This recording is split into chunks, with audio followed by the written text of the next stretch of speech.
자, 그러면 그 일들이 어떻게 오늘 우리의 삶 속에 어떻게 이루어지고 있을까? 어떻게 그것이 가능합니까? 그것을 가능하게 하는, 그것을 오늘도 계속되게 하시는 분이 계십니다. 그분이 성경에 의하면 성령님이십니다. 또 우리의 신앙생활 하면서 믿음이 필요하다 그러는데, 여러분 믿음은 뭡니까? 그러면 믿음은 그 모든 일들이 예수님이 2000년 전에 십자가 위에서 이루신 일, 그리고 그 일을 이루기 위해서 오래전부터 하나님께서 우리 가운데 이루어 오셨던 그 모든 은혜의 역사들이 오늘도 우리 안에서 시작되도록, 나의 삶, 여러분의 삶 속에서 시작되도록 요구되어지는 것이 바로 믿음입니다. 그러므로 정리해보면 예수님의 사역이 오늘도 계속되게 하시는 분은 성령님이시고, 그 일이 바로 나의 삶 속에서 내 안에서 시작되도록 우리는 믿음을 주님께 드려야 된다는 것입니다. 오늘 본문 말씀 누가복음을 읽었는데, 자, 다시 한번 읽어보겠습니다. 자, 여러분 성경을 좀 찾으시고요, 우리 한 목소리로 같이 읽겠습니다.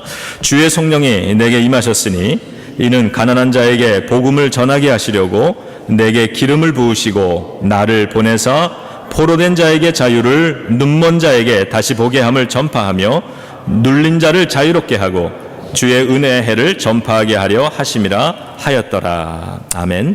자, 이 말씀은 예수님의 사역이 무엇인가를 우리들에게 보여줍니다.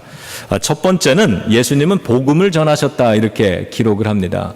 예수님은 하나님의 사랑, 하나님의 우리를 향하신 구원의 섭리, 그리고 구원의 실천, 자, 이 모든 것을 전하기 위해서 이 땅에 오셨다는 겁니다. 두 번째로는 그 복음을 전하러 오셨는데, 그 복음을 통하여서 우리들에게 구원과 치유와 자유함, 이것을 이룸으로써 하나님 나라를 선포하셨다는 겁니다.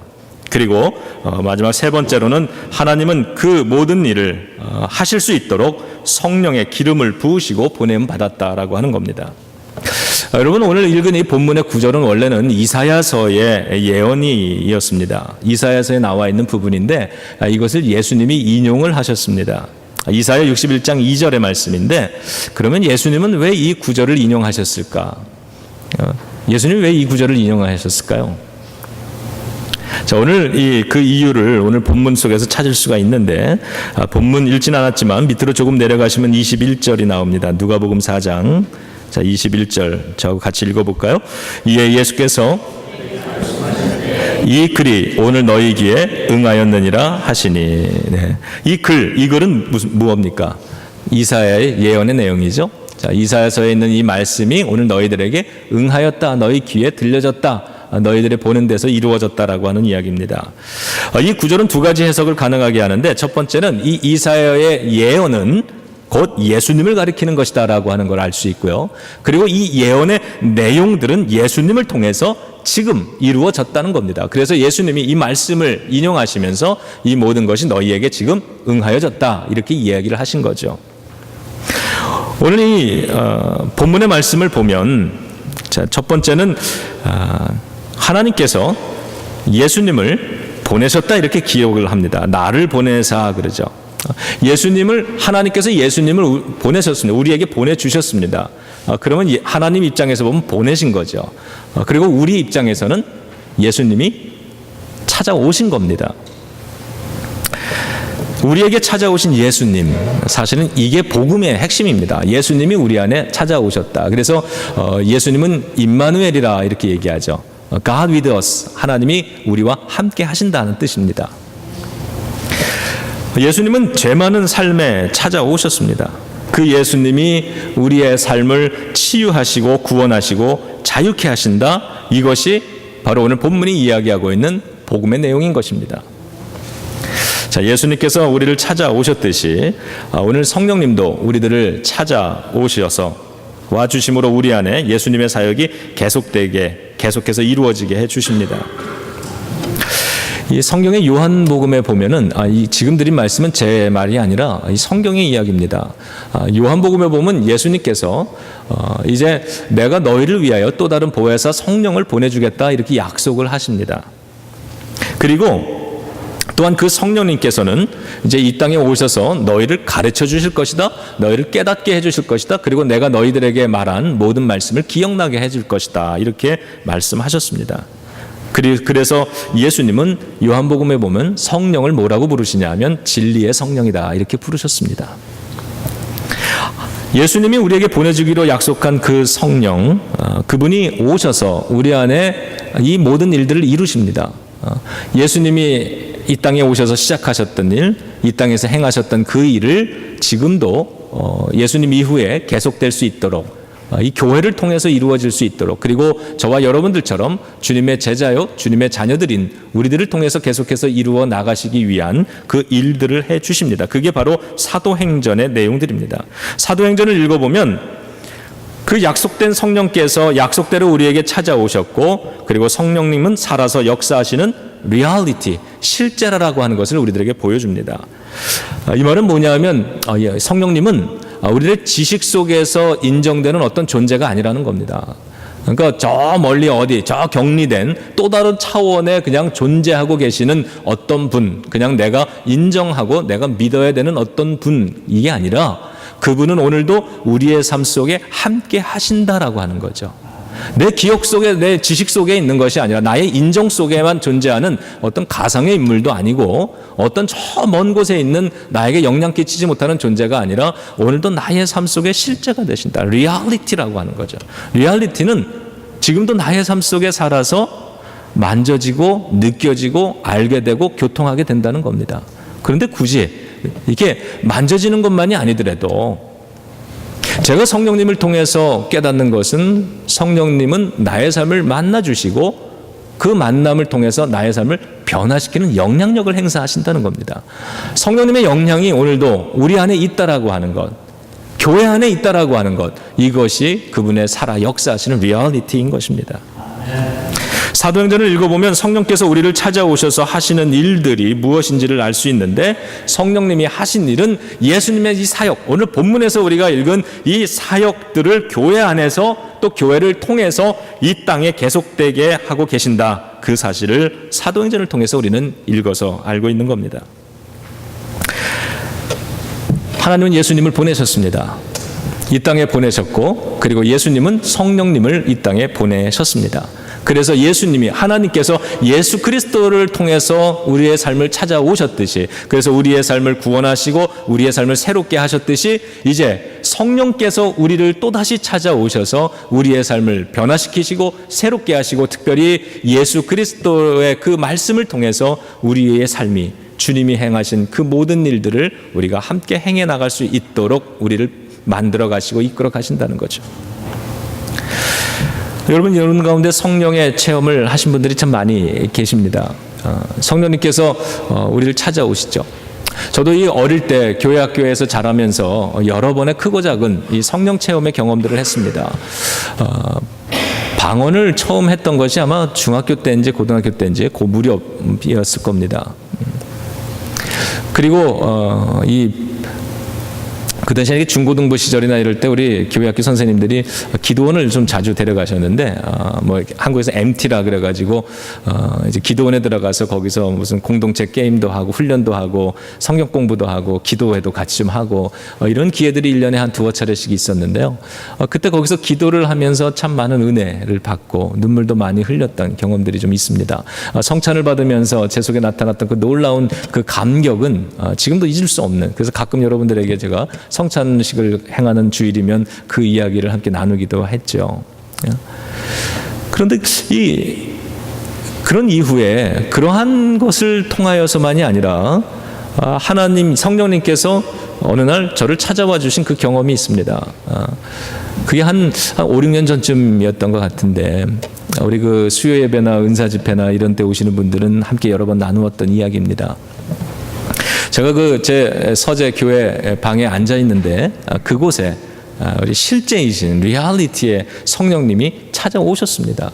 그날 그 임재는 정말 그냥 제가 상상하는 것이 아니라 정말 실제적인 주님의 찾아오심이었는데, 그때에 저는 그냥 이렇게 서 있을 수 없고 흔들리고 쓰러지고 그랬던 경험이 있습니다. 그리고 그날의 그 충격이 너무나 좋고 또 컸고 그랬던 것 같습니다. 그날 이후로 2달 동안에 저는 정상적인 생활을 하지 못했습니다. 2달 동안 이 교회 안에서 많은 시간을 보내면서 거의 잠을 자지 못하고 지냈습니다. 그 기간 동안은 그저 찬송 읽고 성경 읽고 또 기도하고 이러면서 많은 시간을 보내야 됐는데 일상적인 생활이 잘 되지를 않았었습니다. 하나님은 왜 나를 찾아오셨을까? 그때 그런 질문, 그런 생각을 참 많이 했습니다. 성경에 보면 하나님께서는 아담을 찾아가십니다. 죄 지은 아담을 찾아가셔선 아담아 아담아 부르십니다. 하나님께서는 저 먼 곳에 앉아 거룩한 보좌에 앉아 계시면서 일로 오라고, 내게로 오라고 손짓하시는 분이 아니셨습니다. 하나님은 아담을 찾아가셨습니다. 더군다나 찾아가셨는데 아담이 죄를 지었을 때 그것을 지적하시면서 네가 그 모든 죄를 다 씻고 아주 깨끗해지면 나에게로 올 수 있다 이렇게 말씀하신 게 아니라 또 너가 그 죄를 다 해결하면 내가 너에게로 간다고 말씀하신 것이 아니라 아담이 죄를 지은 그 상태일 때 주님이 먼저 찾아오시고는 부르셨다는 거예요. 이게 창세기 3장부터 기록되고 있는 하나님의 은혜의 하나님이 은혜의 하나님이라고 하는 그런 기록들입니다. 저는 그 하나님이 너무나 좋습니다. 죄인이었던 아담에게 먼저 찾아가신 후에 아담아 부르시는 하나님. 예수님도 마찬가지입니다. 이 갈릴리 바다로 베드로를 찾아가셨습니다. 그리고는 제자로 부르셨습니다. 죄 지은 상태였던 아담을 찾아가셨듯이 또 아직 제자가 아니었던 베드로를 찾아가셨듯이 성령님도 오늘 우리를 찾아와 주시는 줄로 믿습니다. 성령님이 나를 찾아와 주신 건 내가 의로운 상태였기 때문이라고 생각하지 않습니다. 내가 완벽했기 때문이라고 생각하지도 않습니다. 내가 남들보다 죄가 없기 때문에 나를 찾아오셨다고 생각하지도 않습니다. 성령님이 저를 찾아오셨던 때는 내가 많이 부족했을 때, 가장 힘들었을 때, 그냥 나 하나 가만히 놔두면 하나님의 맡겨주신 일 잘 못할 것 같이 보이셨던 그때에 주님은 나를 찾아와 주신 거라 저는 믿습니다. 지난 금요일에 며칠 전이죠. 우리 교인 한 분이 저에게 한 가지 이야기를 들려주셨어요. 이런 내용이었습니다. 몇 년 전이었는데 그때 그 은사 집회를 하면서 이제 그 치유 기도를 할 때 이제 초청을 하죠. 앞으로 나오시라고. 그런데 많은 분들이 이제 나오셔서 이제 기도 받기 위한 순서로서 이렇게 잠깐 여기에 중간에 서서 기다리셔야 됐습니다. 근데 그분이 나와서 기다리고 서셨다는 거예요. 그런데 문득 차례를 기다리는데 마음속에 이런 소리가 들렸대요. 그건 네가 잘못해서 관리를 잘못해서 아픈 거잖아. 그랬대요. 그러니까 병이 있는 게 아니라 이게 이 생활의 어떤 이 습관이나 이런 것 때문에 몸이 좀 불편한 데가 있었는데 그분이 그게 왜 그렇게 됐는지를 아시는 거죠. 그런데 그 마음이 들더래요. 네가 잘못해서 아픈 거잖아. 네가 관리를 잘 안 해서 아픈 거잖아. 이런 생각이 들길래 그냥 자리로 되돌아가 앉으셨대요. 근데 몇 년이 지난 요즘도 같은 증상으로 힘들어 하십니다. 그러면서 그날 저에게 하셨던 이야기는 그때 기도 받을 걸 그랬습니다. 이 얘기예요. 그러면서 저에게 굉장히 좋은 말씀 하나를 들려주셨어요. 이런 내용이었어요. 여러분들하고 좀 공유하고 싶어서 그래서 이 말씀을 드립니다. 내가 잘해서 용서받은 게 아니라 내가 잘못했으니까 용서받는 거 아니냐. 이해되시죠? 우리가 잘해서 용서받는 게 아니라 잘했으면 용서받을 게 뭐가 있겠습니까? 잘못했으니까 용서받는 거죠.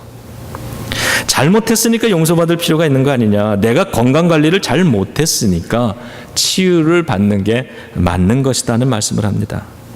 저는 전적으로 동의합니다. 예수님도 죄인들을 만나면 죄인들을 치유해 주셨습니다. 예수님이 병자를 치유하시고 죄인을 치유하시고 그리고는 항상 하신 말씀이 있어요. 가서 다시는 죄 짓지 마라 그러셨어요. 죄의 문제를 해결하고 나서 넌 해결했으니까 고쳐줄게 이러시질 않았어요. 아직 죄인이었을 때, 아직 병들어 있을 때 주님은 찾아오셔서 그를 고쳐주시고 가라 보내셨습니다. 그리고는 가서 다시는 죄 짓지 말라고 말씀하셨습니다. 참 좋으신 하나님입니다. 중환자실에 내가 누워있다고 생각을 해봤습니다. 내가 누워서 호스를 끼고 이 기계에 의존해가지고 내가 겨우 생명을 유지하고 있는 이런 병들어 있는 존재입니다. 중환자실에 누워 있어요. 그 상태로 어떻게 내가 세상과 싸워 이기겠습니까? 그 상태로 어떻게 내가 죄와 싸울 것이고 어떻게 건강을 관리하겠습니까? 일단 치료를 받고 건강을 회복하고 난 다음에 건강을 관리하고 그리고 세상과 죄와 어둠의 권세와 싸우는 거죠. 일단 죄를 용서받은 후에 우리가 그 이후로는 유혹과 죄와 싸워 이기면 되는 것입니다. 내가 죄인이었을 때 예수님이 찾아오셔서 십자가 위에서 우리를 구원해 주셨고 저와 여러분들 우리가 그 구원을 고백하고 감격해 한다면 이제부터는 그 죄와 싸워 이기며 살아가면 되는 거 아니겠습니까? 일단 치유받고 나서 관리를 잘 하기 시작하면 된다고 믿습니다.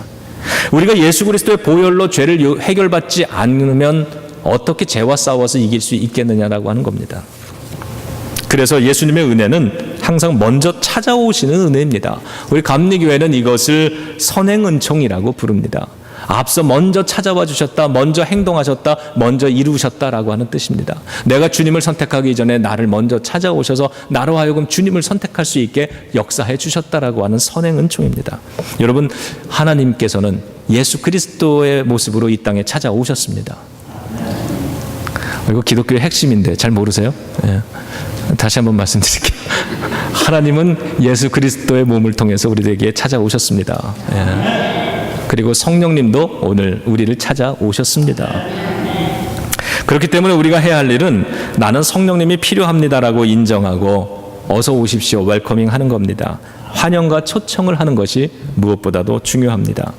오늘 두 번째로 보면은 하나님은 예수 그리스도를 기름을 부으셨다. 예수 그리스도에게 성령의 기름을 부으셨다라고 얘기를 합니다. 그날 저를 찾아오셨던 성령님께서는 저에게 이런 말씀을 주셨습니다. 네가 이 세 가지를 잘 지키면 나는 너에게 지속적으로 성령의 기름을 부어줄 것이고 나는 너를 사용할 것이라고 그렇게 약속을 해주셨습니다. 그 세 가지가 뭐냐 하면 첫째는 성결하라입니다. 성결하라. 두 번째는 순종하라. 그리고 세 번째는 친밀하라 였습니다. 성결하라고 하는 것, 하나님이 내가 예수 그리스도의 이 십자가의 보혈로 씻음받고 구원받은 사람이라면 구원에 합당한 모습으로, 그리고 하나님의 자녀가 되었으면 자녀된 합당한 모습으로 살아가기를 원하고 계신다는 겁니다. 아직도 구원받은 이후에 내가 주님이 나와 동행할 수 없고 주님이 나를 써주실 수 없는 그러한 죄악된 존재로, 아직도 상처투성인 존재로, 아직도 주님의 은혜의 해방거리가 되는 존재로 살아가서는 안 된다는 거죠. 하나님이 싫어하시는 일들을, 그 죄를, 그러한 잘못을 내가 모든 걸 완벽하게 내가 다 죄를 안 지을 수는 없지만 그 죄를 미워하고 죄를 싫어하고, 그리고 하나님이 죄 짓는 그러한 나의 모습을 슬퍼하신다라고 하는 것을 마음 아파하면서 조금 더 구원에 합당한 모습으로 하나님의 기쁨이 되기 위해서 오늘 찬송 불렀죠. 주님의 기쁨 되기 원합니다. 이러한 모습으로 노력하며 살아가는 그 모습을 주님이 나에게 원한다는 걸 알 수 있었습니다. 주님이 싫어하시는 것들이 무엇인가를 가르쳐 주셨고 그것을 극복하라고 말씀해 주셨습니다. 그리고 두 번째로 순종하라는 겁니다. 주님이 나를 쓰시기 원할 때 나에게 주시는 말씀과 감동이 있는데 내가 그걸 때로는 이그노하죠. 자꾸 무시합니다. 주님의 감동이 오는데 내가 그걸 무시합니다. 때로는 부끄러워서, 때로는 어색해서, 때로는 귀찮아서, 때로는 너무 두려워서, 여러 가지 이유로 해서 저는 그것을 거부하기도 하고 무시하기도 합니다. 근데 그러지 말라는 겁니다. 가만 생각해 보니까 그런 것 같아요. 하나님께서 우리 교회를 쓰시려고 계획이 있는데, 그래서 우리 교회를 이렇게 쓰시려고 찾아오셔서 감동을 주시는데 저와 여러분들이나 목회자들이나 임원들이나 그거를 자꾸 무시한다 그러면 하나님이 이 젤려나 감리교회를 어떻게 쓰시겠냐는 겁니다. 마찬가지로 우리 한 사람 한 사람, 하나님이 우리를 쓰기 원하시는데 내가 그 하나님의 뜻을 자꾸만 무시한다면, 자꾸만 거절한다면 하나님이 나를 어떻게 쓰십니까? 내가 아무리 능력 있고 내가 아무리 쓰임받고 싶다고 이야기를 하더라도 내가 하나님 앞에 어베일러블 하지가 않은데 하나님이 나를 어떻게 쓰겠냐는 거예요. 그게 순종이라고 하는 겁니다. 주님이 쓰시겠다고 할 때, 주님의 감동이 올 때 그때마다 그 일을 할 수 있는 것, 성령님이 그 일을 할 수 있도록 나를 내어드리는 것, 그것이 순종이죠.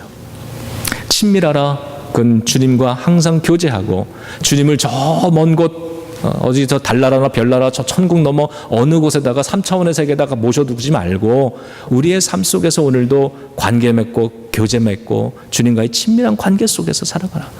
그분이 내 안에 내가 그분 안에 있는 것처럼 서로의 생각을 알고 서로의 마음을 알고 하나님의 예수님의 이 성령님의 눈에 맺히는 눈물이 나의 눈에도 떨어질 줄 알고 그분의 마음을 아프게 하는 게 나의 마음도 아프게 하고 그분의 마음을 즐겁게 하는 것이 나도 기뻐하고 이럴 수 있는 서로의 교통함, 그것이 멀리 떨어져서 가끔가다 이루어지는 게 아니라 가능하면 친밀하게 그분이 내 안에 계신 것처럼 내가 그분 안에 있는 것처럼. 우리 사람을 이렇게 서로 친한 사람들은 그러죠. 내가 저 속을 다 알아 그러죠. 그런 것처럼 주님이 내 속을 알고 내가 주님의 마음 속을 다 아는 것, 그 정도의 관계로 일상생활 속에 늘 떠나지 않는 주님으로 모시고 살아가라라고 하는 얘기죠.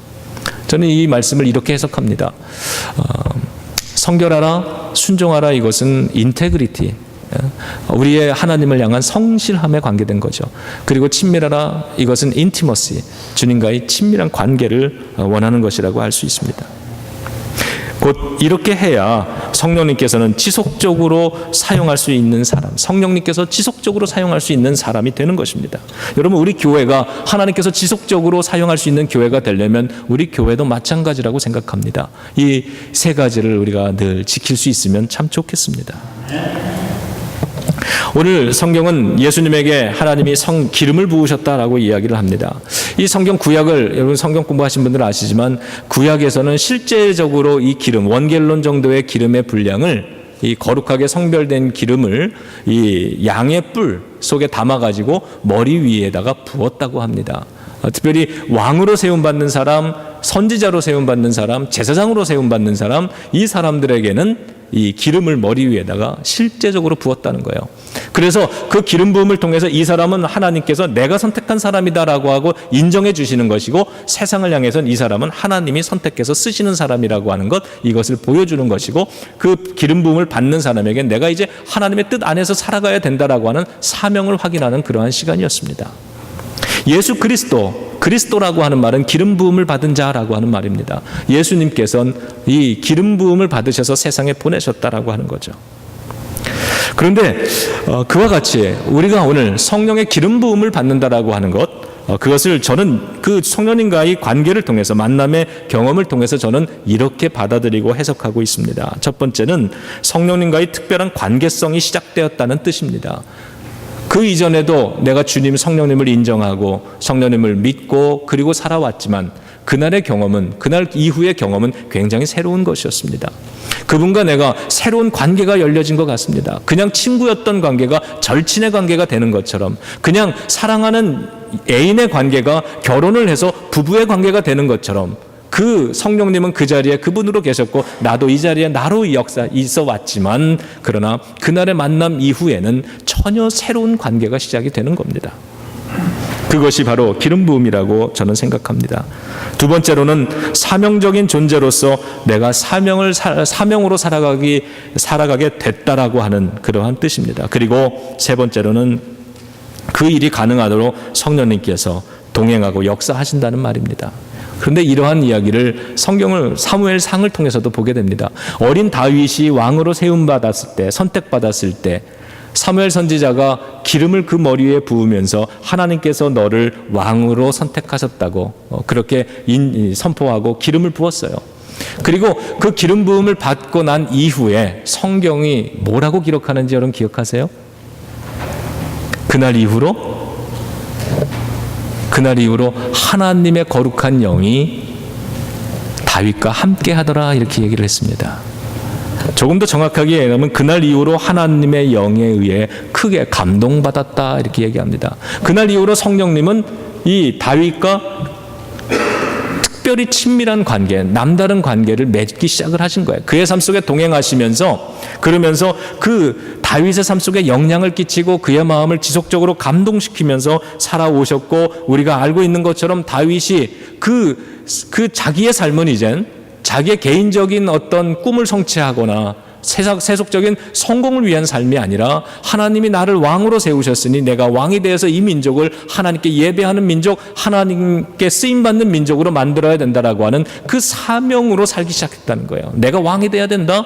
그리고 그래서 이 민족을 하나님께로, 우상을 섬기는 민족이 아니라 하나님의 뜻을 알고 순종하는 예배의 백성으로 내가 만들어 가야 된다라고 하는 그 사명을 확인하고 사명을 따라서 살아갔다는 거예요. 그리고 그의 삶이 아는 것처럼 사울 왕에게 계속해서 죽임의 위협을 당하면서 고난 가운데, 어려움 가운데 빠질 때도 있지만 그때마다 하나님께서 성령으로 동행하셔서 그의 삶을 지키고 보존하셨다라고 하는 거죠. 그리고 그 일을 행하면서 살아갈 수 있도록 능력이 되어 주셨다라고 하는 겁니다. 그것이 기름 부음이라고 하는 겁니다. 정리해 보면 성령과의 특별한 관계성이 시작되었고 성령은 그를 특별히 사용하신다라고 하는 거죠. 저와 여러분들 그리고 우리 교회 위에 성령의 기름 부음이 더욱더 충만하기를 주님의 이름으로 축원합니다. 마지막 세 번째, 예수님의 사역에 대해서 이렇게 얘기했습니다. 포로에서 자유케 하시고 치유케 하신다. 예수님은 마태복음 12장 8절에서 28절에서 이렇게 얘기하셨어요. 내가 하나님의 성령을 힘입어 귀신을 쫓아내는 것이면 하나님의 나라가 이미 너희 가운데 임한 것이다 그러셨어요. 예수님이 누구의 힘을 입어서 귀신을 쫓아내면? 성령의 힘을 힘입어 귀신을 쫓아내는 것이면, 자, 어둠의 권세를 쫓아냅니다. 죄의 권세를 쫓아냅니다. 우리 안에 있는 이 죄와 허물, 이런 연약함의 문제들을 주님이 해결해 주십니다. 그러면 하나님의 나라가 이미 너에게 임한 것이라고 말씀하셨습니다. 예수님의 사역을 오늘 본문은 포로된 자에게 자유를, 눈먼 자에게 다시 보게 함을 전파하며 눌린 자를 자유롭게 하고 주님의 해를 전파하게 하려 함이라 그랬습니다. 이것이 바로 하나님의 나라가 이루어진 모습인 겁니다. 성령님이 우리 가운데 행하시는 일들은 하나님의 나라가 이미 이루어진 것이다. 우리 안에 예수님이 시작하신 그 하나님 나라의 일을 이제는 우리 안에서, 우리의 삶 가운데서, 또 우리의 이 교회와 이 사회 안에서 이루어지도록 교회를 통해서 역사하고 계시다는 이야기죠. 포로된 자에게 자유를 이렇게 얘기했는데, 여러분, 우리는 예전엔 죄의 포로였습니다. 죄의 노예였습니다. 어둠의 권세의 노예였습니다. 상한 감정의 노예였습니다. 그것이 성경의 표현대로 악한 것이 마음대로 종노릇하면서 우리를 좌지우지하는 거예요. 내 나를 쓰고 싶은 대로 이리 휘두르고 저리 휘두르고 그러면 나는 저항할 힘이 없이 사단의 어둠의 도구가 되어서 이리 갔다 저리 갔다 오락가락하고 마음대로 사단이 원하는 대로 살아왔다는 겁니다. 그런데 그 모든 것을 주님이 십자가의 보혈로 끊으셨다는 거죠. 이제는 죄가 나를 휘두르는 것이 아니라 내가 죄를 예수 그리스도의 능력으로 그 죄를 다스리고 이길 수 있게 되었다라고 하는 겁니다. 그래서 이 죄가 저와 여러분들 우리를 마음대로 사망으로 집어넣지 못하게 되었다. 우리는 예수 그리스도의 십자가의 그 우리의 왕 대신 이제는 죄가 왕이 아니라 하나님이 왕이 되셔서 우리를 영원한 생명 천국으로 우리를 이끄신다라고 하는 거죠. 여러분, 죄의 포로와 노예된 우리를 자유케 해주셨습니다. 이것이 구원입니다. 그 다음에 눈먼 자를 다시 보게 하신다 그랬습니다. 예수님은 이런 얘기 많이 하셨어요. 제자들에게 눈이 있어도 보지 못하고 귀가 있어도 듣지 못한다. 이것은 시력이 없다는 말이 아닙니다. 영적인 시각이 어두워졌다는 이야기죠. 그래서 눈먼 자를 다시 보게 하기 위해서 이 땅에 예수님이 오셨다라고 하는 것은 곧 우리 안에 영적인 소경된 우리를 눈이 열려져서 하나님의 성경을 읽으면 깨달아지고 그것이 기쁘고 그것을 먹을 수 있게 해주신다는 것이죠. 하나님의 뜻을 깨닫게 된다. 또한 우리의 영혼이 그렇게 보지 못하는 것을 치유하는 영적인 치유를 말하고 또 보지 못하는 육신을 치유하는 육체적인 치유를 이야기합니다. 그뿐만이 아니라 우리의 마음을 치유하고 우리의 내적인 것을 치유하는 거죠. 그래서 주님을 만나면 우리의 모든 것이 바뀌는 겁니다.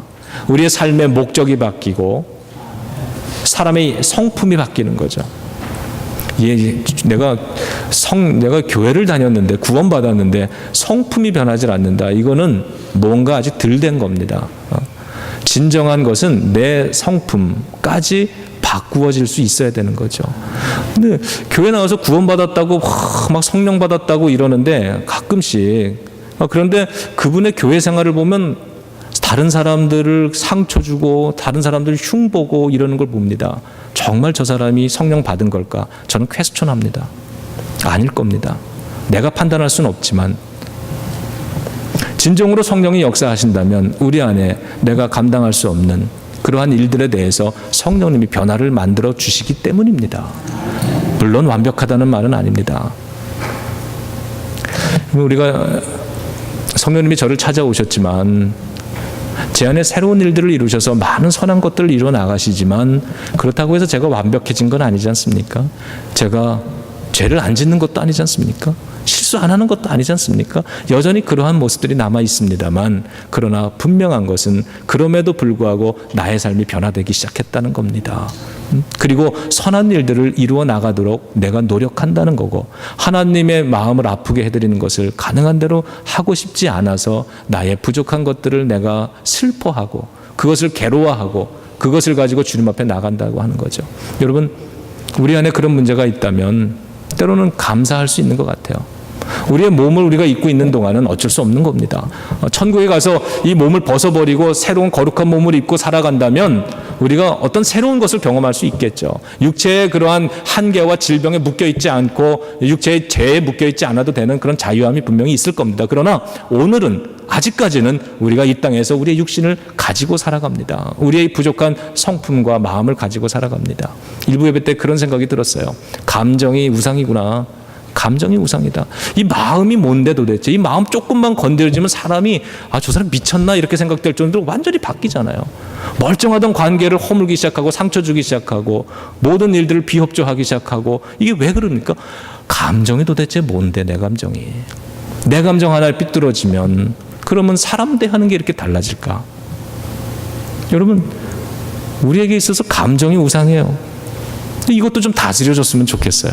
성령님이 좀 다스려주면 좋겠어요. 강권적으로.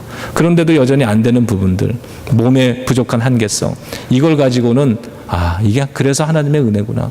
여러분, 만약에 저와 여러분들이 죄를 하나도 안 지는 완벽한 존재들이라고 생각해 보세요. 저와 여러분, 우리들의 관계가 어떨까요? 별로 재미없을 것 같아요.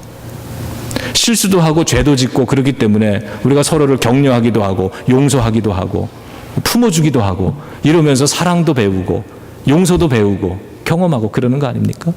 내 문제, 내 한계성이 있기 때문에 오늘 이 문제를 가지고 하나님 앞에 매달려서 기도할 수 있는 거 아니에요? 하나님, 나 이렇게 부족합니다. 나도 이 모습이 싫은데, 이 모습이 다른 사람에게도 상처가 되지만 내 자신에게도 상처가 되는데, 하나님, 이 문제 어떻게 하면 좋습니까? 주님 앞에 그 연약함 때문에 무릎 꿇고 기도할 수 있고 하나님의 도우심을 구할 수 있고, 그리고 그것 때문에 다른 사람들의 용서와 사랑도 받을 수 있고, 나도 그렇게 다른 사람의 부족함에 대해서 너그러워질 수 있고. 하나님이 아직은 이 땅에서 살아가면서 우리들에게 부족함을 두시는 이유가 이런 것 아니겠는가 싶습니다. 그리고 그 연약한 부분들을 때문에 그럼에도 불구하고 우리를 만나주시고 찾아와 주시고 여전히 사용해 주시는 그 하나님의 놀라운 은혜를 우리가 예배로서 찬양으로 고백할 수 있지 않겠습니까?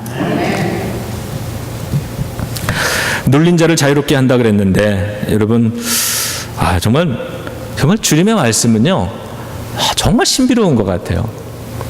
예수님이 그 죽은 나사로를 살리시잖아요.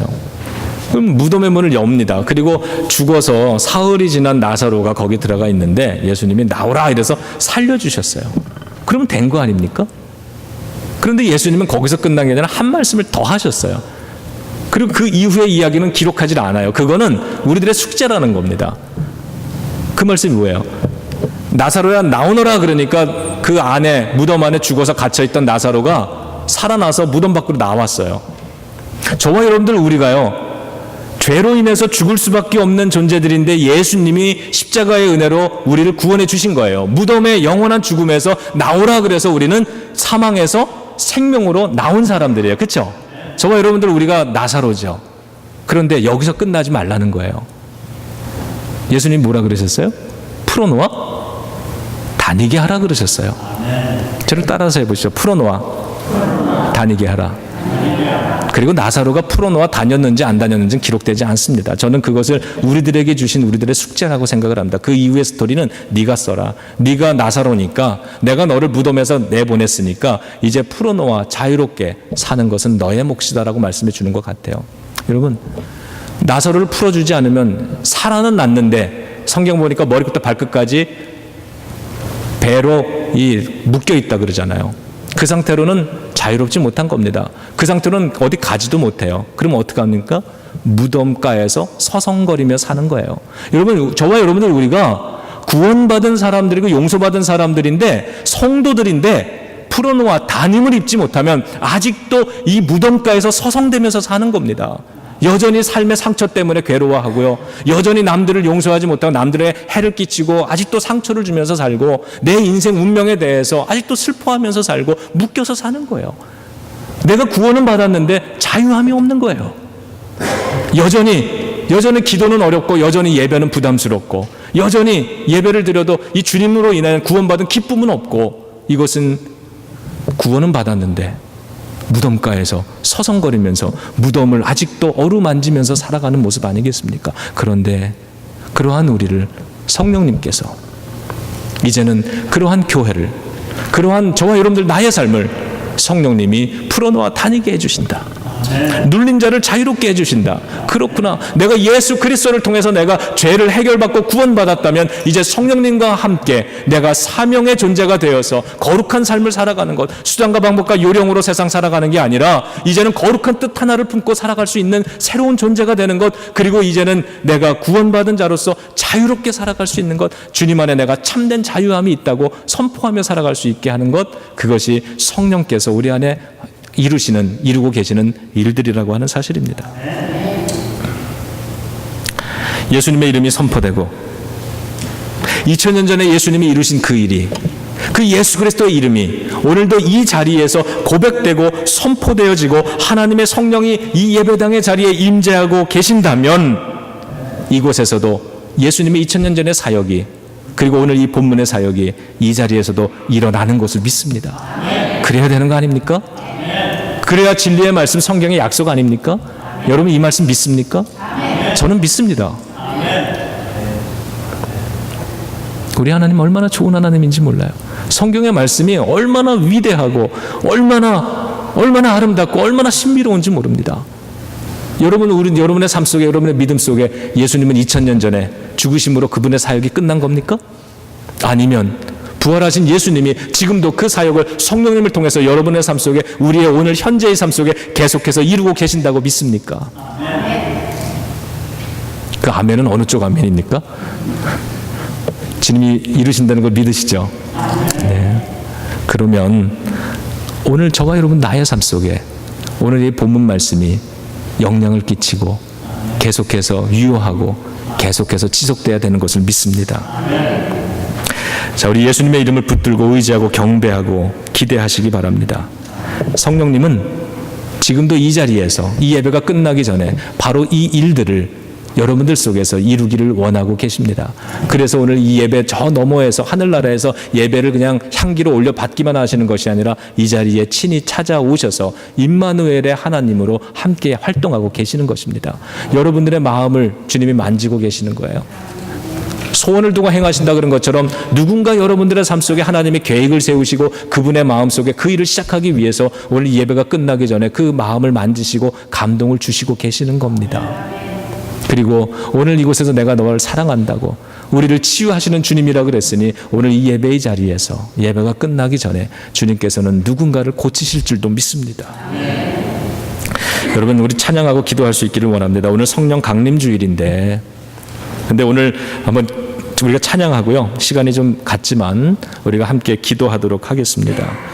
자, 우리 93장 예수는 나의 힘이요 좀 준비해 주시기 바라고요. 우리가 시간이 많지 않기 때문에 4가지 기도를 할 텐데 제가 기도 제목 하나하나를 드리면 한 1, 2분간만 짧지만 그 대신에 아주 집중적으로 기도하시기 바랍니다. 첫 번째는 죄를 인정하는 고백을 하겠습니다. 자, 우리 93장 먼저 찬양해 보죠.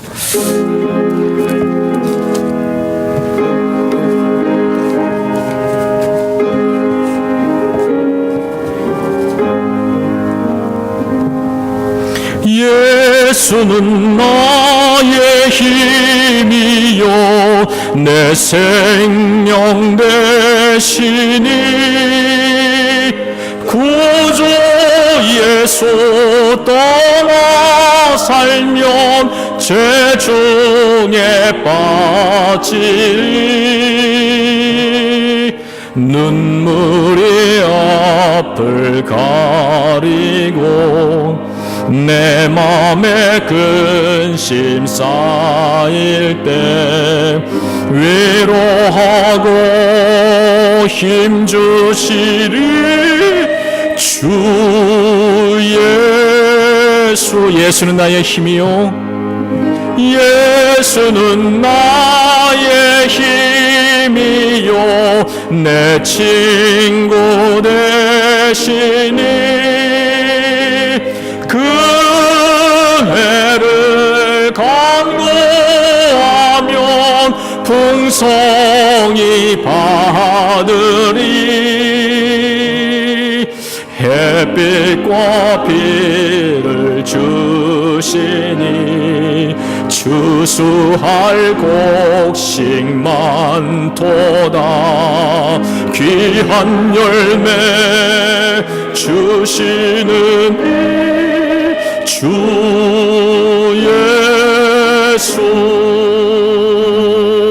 예수는 나의 힘이요 내 기쁨 되시니 그 명령을 준행하여 늘 충성하겠네 주야로 보호하시고 바른 길 가게 하시니 의지하고 따라가리 주 예수님만이 나의 힘입니다 예수는 나의 힘이요 내 소망 되시니 이 세상을 떠나갈 때 곧 영생 얻으리 한없는 복을 주시고 영원한 기쁨 주시니 나의 생명 나의 기쁨 주 예수 이 시간 우리 마음을 앞에서 통성으로 기도하겠는데요. 자, 우리 짧게 기도하겠습니다. 먼저 첫 번째 다른 기도하지 마시고요. 꼭 이 기도만 하세요. 우리의 죄를 인정하고 고백하겠습니다. 하나님 나는 죄인입니다. 나는 여전히 부족합니다. 나는 하나님 앞에 불충성하고 또 아직도 연약함이 많이 있습니다. 하나님 남을 아프게 하기도 하고 내 모습 때문에 내가 괴롭고 힘들기도 합니다. 나의 연약함이 있는 것을 고백하고 나의 교만함과 나의 고집스러움이 있는 것도 고백합니다. 주님, 이것이 나의 모습입니다. 우리 먼저 우리의 죄를 인정하겠습니다. 우리의 연약함을 인정하는 것부터 치유가 시작이 됩니다. 자, 우리 합심해서 죄를 인정하고 죄를 고백하는 기도 하겠습니다. 할렐루야. 거룩하신 아버지 하나님, 나는 죄인입니다. 여전히 죄에 실패합니다. 하나님, 여전히 죄의 문제로 고민합니다. 여전히 아버지 하나님 부족합니다. 주여, 아직도 고집스럽고 아직도 강팍하고 아직도 아버지 하나님 자아가 깨지지 않은 부분들이 있는 것 같습니다. 아버지 하나님 아직도 연약합니다. 주여, 주여, 나의 모든 것을 고백합니다. 주님, 나의 죄됨을 인정합니다. 나의 연약함을 인정합니다. 나의 문제 있음을 인정합니다. 하나님, 나의 잘못을 인정합니다. 아버지 하나님, 이것이 나의 모습입니다. 이대로는 할 수가 없습니다. 오 주님, 주님, 우리의 이 모습을 보시옵소서. 하나님, 우리 계속해서 기도합니다. 두 번째로 기도할 때는 그래서 나는 지금 예수님의 치유하심이 필요합니다. 주님, 회복함이 필요합니다. 그 필요를 인정하시기 바랍니다. 내 안에 성령님이 필요합니다. 예수님의 치유가 필요합니다. 우리 기도하겠습니다. 아버지 하나님, 그러한 모습으로 인해서 오늘 주님이 필요합니다. 예수님의 치유하심과 예수님의 만져주심이 필요합니다. 주님, 나의 삶을 회복해야 됩니다. 주님, 성령님 필요합니다. 성령님 오시옵소서. 예수님께서 2000년 전에 이루신 그 일이 내 안에 오늘도 이루어지기 위해서, 풀어놓아 담임을 받기 위해서, 자유로움을 얻기 위해서, 보기 위해서 나는 이 성령님이 필요합니다. 성령님, 성령님, 나는 성령님이 필요합니다. 예수님의 치유하심이 필요합니다. 복음이 필요합니다. 하늘의 은혜가 필요합니다. 하늘의 능력이 필요합니다. 예수님의 십자가 보혈의 사랑과 은혜가 필요합니다. 오 주님, 나를 긍휼히 여기소서.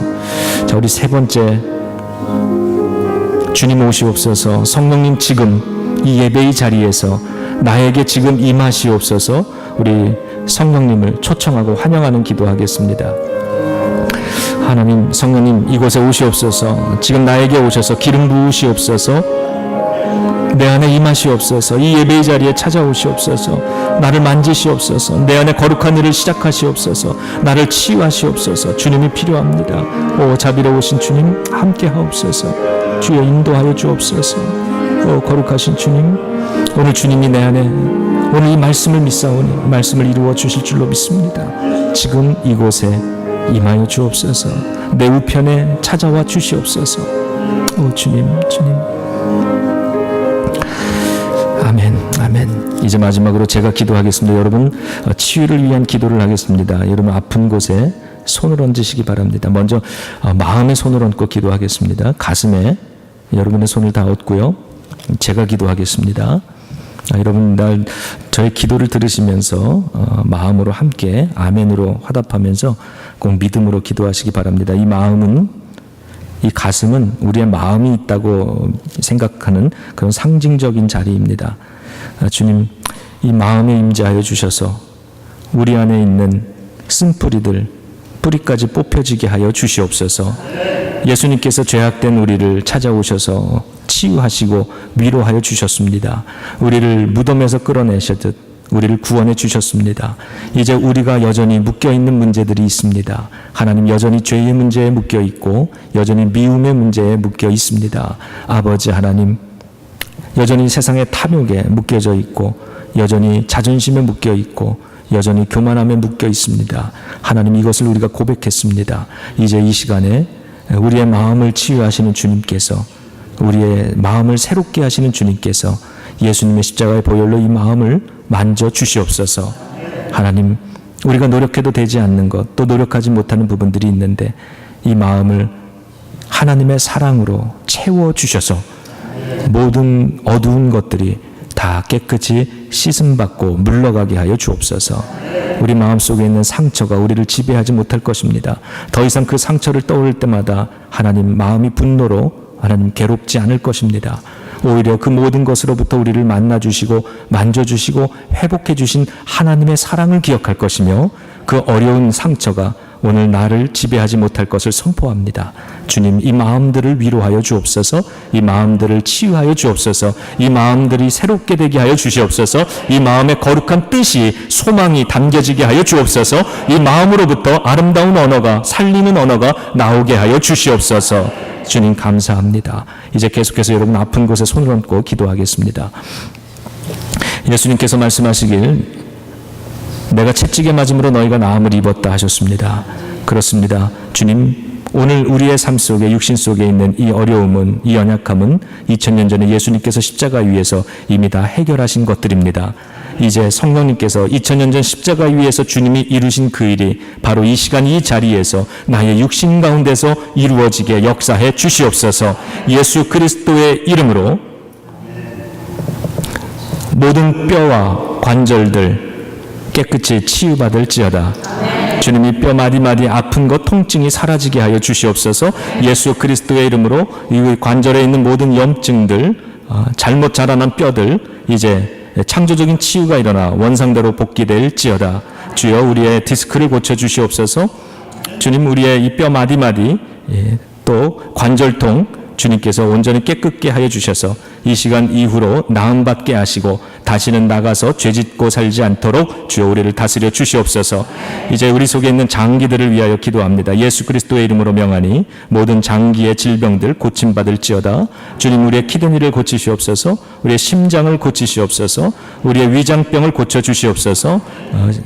이 위장병으로 고통당하고 특별히 신물이 넘어오는 그 질병들 예수 그리스도의 이름으로 꾸짖으니 떠나갈지어다. 주님의 엘러지를 고치시옵소서. 두통을 고치시옵소서. 몸속에 나와 있는 종양을 주님 고쳐 주시옵소서.